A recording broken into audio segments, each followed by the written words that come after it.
HelpAge India द्वारा वरिष्ठ नागरिक सुविधा केंद्र खलीनी में आज बुजुर्गों के मानसिक स्वास्थ्य पर शिमला शहर के सभी वार्ड की आशा वर्करों के लिए एक दिवसीय प्रशिक्षण शिविर का आयोजन किया गया। इस प्रशिक्षण का मुख्य उद्देश्य आशा वर्कर को बुजुर्गों के मानसिक स्वास्थ्य के मुद्दे को समझाने में मदद करना रहा। इस एक दिवसीय प्रशिक्षण में मुख्य अतिथि के रूप में डॉक्टर यशपाल रांटा, मुख्य चिकित्सा अधिकारी जिला शिमला और ईशा ठाकुर जिला कार्यक्रम अधिकारी मौजूद रहे।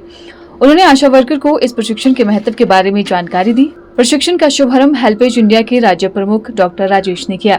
इस संदर्भ में डॉक्टर राजेश ने जानकारी देते हुए बताया कि हेल्पेज इंडिया द्वारा चलाई जा रही सार्थक परियोजना का उद्देश्य बुजुर्गों के मानसिक स्वास्थ्य को बढ़ावा देना और उन्हें स्वस्थ और सक्रिय जीवन जीने के लिए प्रेरित करना है।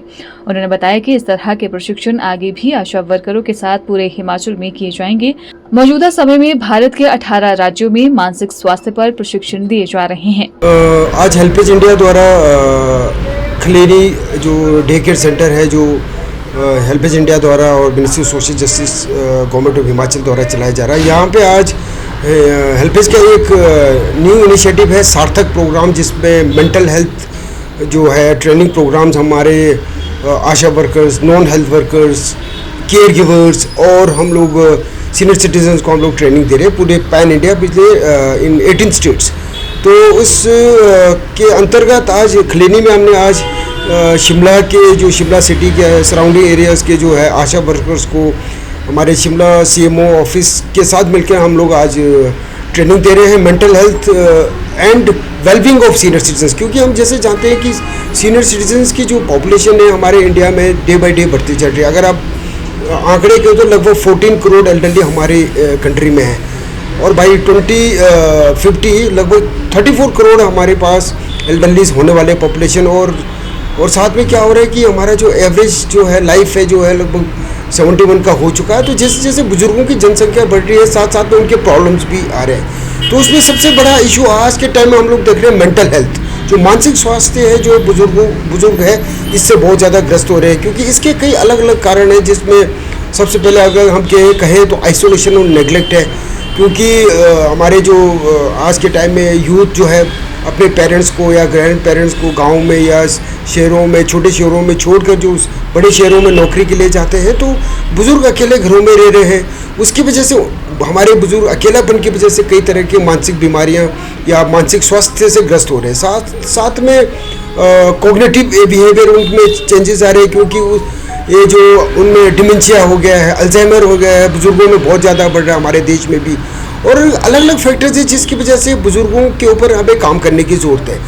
जैसे जैसे बुजुर्गों में ये प्रॉब्लम भी आ रहे हैं, तो अगर हम एक आंकड़े हेल्पेज ने स्टडी किया था और इंडिया में, जिसमें ये फाइंडिंग्स है कि लगभग 40% एल्डरली, 40% एल्डरलीज जो है डिप्रेशन के शिकार हो रहे हैं और लगभग 60% बुजुर्ग जो है अकेलापन का शिकार है। तो अगर ये आंकड़ों की वजह से अगर देखें तो ये बहुत बड़ा एक इशू है, जिसकी वजह से जो मेंटल हेल्थ इश्यूज़ है सीनियर सिटीजन हमारे देश में उन्हें प्रॉब्लम आ रहा है और इससे ग्रस्त हो रहे हैं। तो क्योंकि बुजुर्गों के मेंटल हेल्थ या उनके मानसिक स्वास्थ्य से रिलेटेड इश्यूज़ आ रहे हैं, तो क्या हमें कम्युनिटी, क्या हमारे हेल्थ वर्कर्स क्या ट्रेंड है ऐसे बुजुर्ग जो डिफरेंट डिप्रेशंस या मेंटल हेल्थ से रिलेटेड प्रॉब्लम से ग्रस्त है, क्या हमारे जो हेल्थ वर्कर्स ट्रेंड है? तो आज हम देख रहे थे यहाँ पे जो हमारे यहाँ के शिमला के आशा वर्कर्स से जब ट्रेनिंग के दौरान बात करें तो मैक्सिमम यही बोल रहे हैं कि अभी हमने इस फील्ड में मेंटल हेल्थ में हमने काम नहीं किया हुआ, और बुजुर्गों के साथ तो इन्होंने इससे रिलेटेड जो बीमारी है इससे रिलेटेड उन्होंने काम ही नहीं किया है। तो मुझे लगता है कि बड़ा इंपॉर्टेंट है ये। हम लोग हेल्पेज इंडिया का एक इनिशिएटिव है सार्थक प्रोग्राम के अंडर, जिसमें 18 स्टेट्स में हम लोग ये ट्रेनिंग प्रोग्राम्स हम लोग दे रहे हैं genetic care and mental health के ऊपर जो है हमारे आशा वर्कर्स को दे रहे हैं। तो मैं एक्सपेक्ट करूंगा और एंड ऑफ दी जो आज जो सेशन ख़त्म होगा तो मुझे लगता है कि हमारे जो आशा वर्कर्स हैं यहाँ पे काफ़ी कुछ सीखेंगे। हमारे यहाँ पे ट्रेंड हमारे रिसोर्स पर्सन है जो मेंटल हेल्थ के एक्सपर्ट्स हैं जिन्होंने इसके ऊपर काफ़ी काम किया। तो हम कोशिश करेंगे कि हमारे जो आशा वर्कर्स हैं, खासकर शिमला सिटी में अगर देखते हो तो कई ऐसे बुजुर्ग जो अकेलापन का शिकार है। मैं खुद, मेरे पास काफ़ी बुजुर्गों का कॉल आता है और उनको देखता हूँ कि वो डिप्रेशन या कोई अलग अलग मेंटल हेल्थ इश्यूज से जूझ रहे हैं। बट दूसरा प्रॉब्लम ये भी है कि अगर ये बुजुर्गों को ये प्रॉब्लम आ रहा है तो एक लोग इसको स्टिग्मा की तरफ भी ले लेते हैं कि हम, और दूसरा उनको यही नहीं मालूम है कि जाएं कहाँ पे।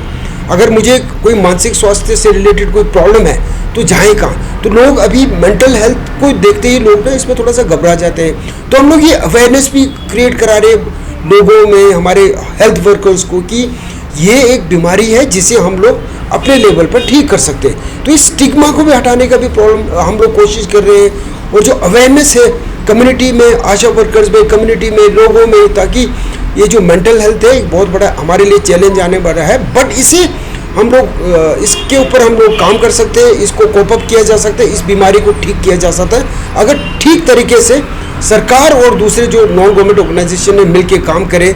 तो ये जो बहुत बड़ा जो एक चैलेंज है, जैसे WHO ने बोला कि ये आने वाले दिनों में एक पेंडेमिक होने वाला है मेंटल हेल्थ। कोविड के बाद तो हमने देखा कि देखो सुसाइडल रेट्स बहुत बढ़ रहे हैं। तो ये सब एक बहुत बड़ा हमारे लिए एक चैलेंज है। हम कोशिश कर रहे हैं गवर्नमेंट के एजेंसीज़ के साथ मिलकर, हेल्थ डिपार्टमेंट के साथ मिलकर, हेल्पेज इंडिया 18 स्टेट्स में हम लोग अवेयरनेस देंगे कम्युनिटी को, हमारे हेल्थ वर्कर्स को, नॉन हेल्थ वर्कर्स को, केयर गिवर्स को, ताकि हम लोग एक बड़ा एक ऐसा सोसाइटी बनाए जहाँ पे बुज़ुर्गों को रिस्पेक्ट मिले, बुज़ुर्ग अपने राइट्स के लिए लड़े और उन्हें अपने अधिकार पता हो और एक बड़ी डिग्निटी के साथ रहे।